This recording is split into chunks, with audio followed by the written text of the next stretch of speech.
Hi, I'm Alana Goldstein, and you're watching Going Goldstein. It's everything you need to know for a busy mom on the go. Today, I wanted to share some of my education knowledge with you.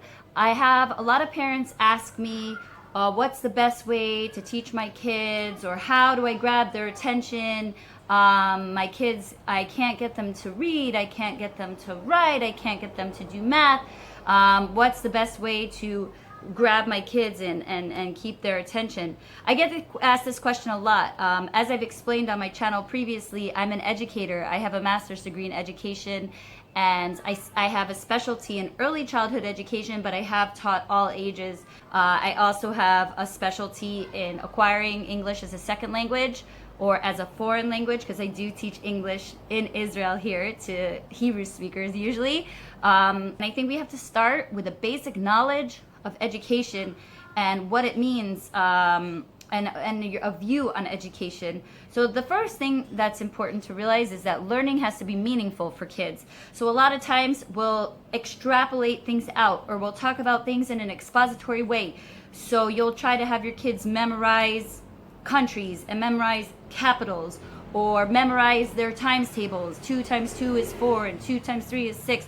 But when you take these concepts and you put them in a context, it makes it more meaningful for your children.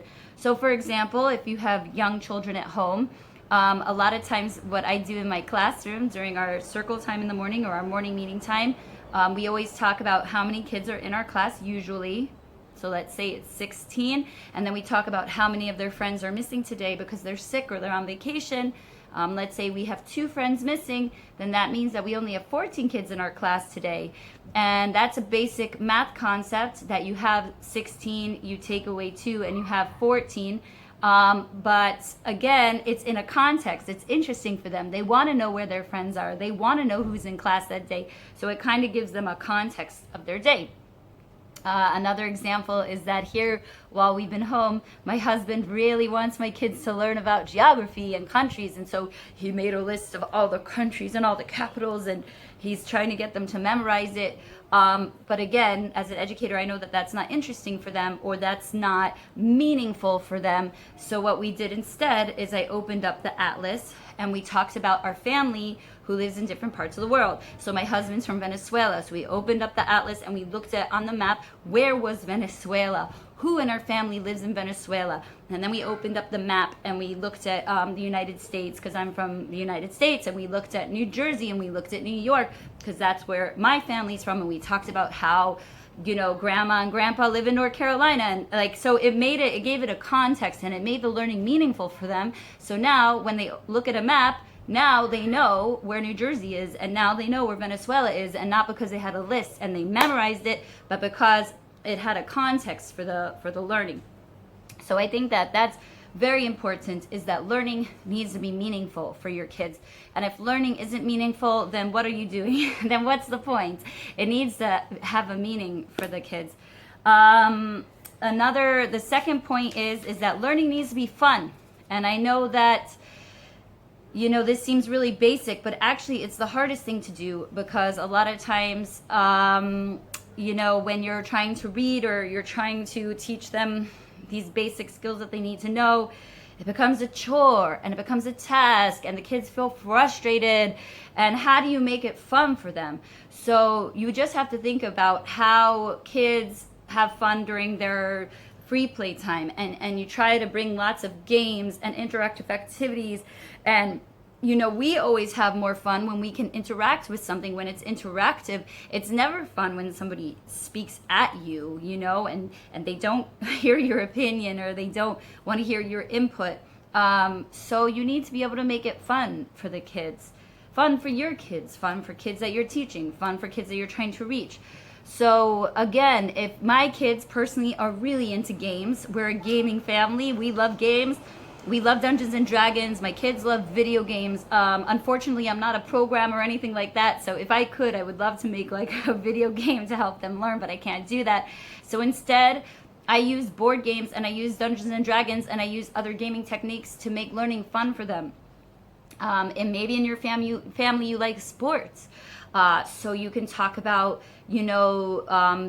geometry is a great thing you can do through sports. If I kick the ball in this direction, is it going to go in the goal?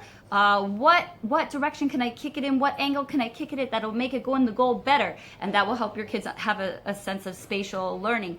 Or you can talk about scorekeeping, right? So that's a good way to practice numbers and to practice counting. You can like have colors for your, it's the blues versus the reds. So there's a lot of stuff that you can do to make learning fun. But I always think that the best way to make learning fun is to take something that's interesting for you and to try and skew what you're doing so you can teach your kids in a fun and interesting way. And that brings me to the third point, which is that learning should be deep. So it shouldn't just be a surface memorization.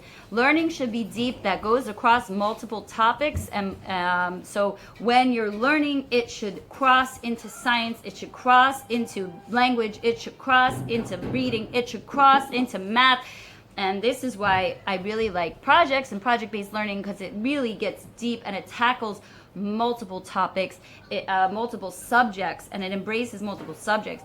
Also, you can start out with one simple idea. So for example, let's say you want to start a compost in your house.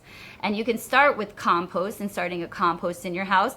But then that's going to lead to, should you have worms or shouldn't you have worms in your compost? And then if you decide to put in worms, then you can do a whole thing about worms and how do worms live best in your compost? What do worms need to eat to be in your compost? If you decide not to put worms in your compost, then you talk about how you can treat the compost to make it turn over faster. And then you can see what happens when you use the compost to grow your plants. And then you can have like a stick in your garden that's measuring the growth of your plants as you go throughout the time. And that deals with measurement, and that deals with math. And you deal with science because you can talk about worms and the life cycle of worms. And this tiny topic of compost can turn into multiple different interesting subtopics that takes you on a deep journey of learning. So I think it's really important that you don't just think of it as one subject, and then once you're done with that, you kind of move on. You can take one subject and that can branch into many different learning projects over time, and it can take a month, it can take 2 months. I've known teachers in school that do a project and it's their yearly project. And this is like what they do in the year, and throughout this subject in the year, they explore many different subtopics that take them through all the math and the science and the language and the learning and the reading that they need to know for the whole year. So I think that having this basic understanding of knowledge, of education, it'll be really helpful for you when addressing how to help your kids learn best. But I really do believe that if you make learning meaningful and you make it fun and you do it in a deep way that covers multiple topics, I believe that you'll be successful in helping your kids learn. So I hope that you found this interesting, and I hope that you learned something, and tune in again to my channel to have many more videos on these sorts of topics, and I'll see you next time. Bye!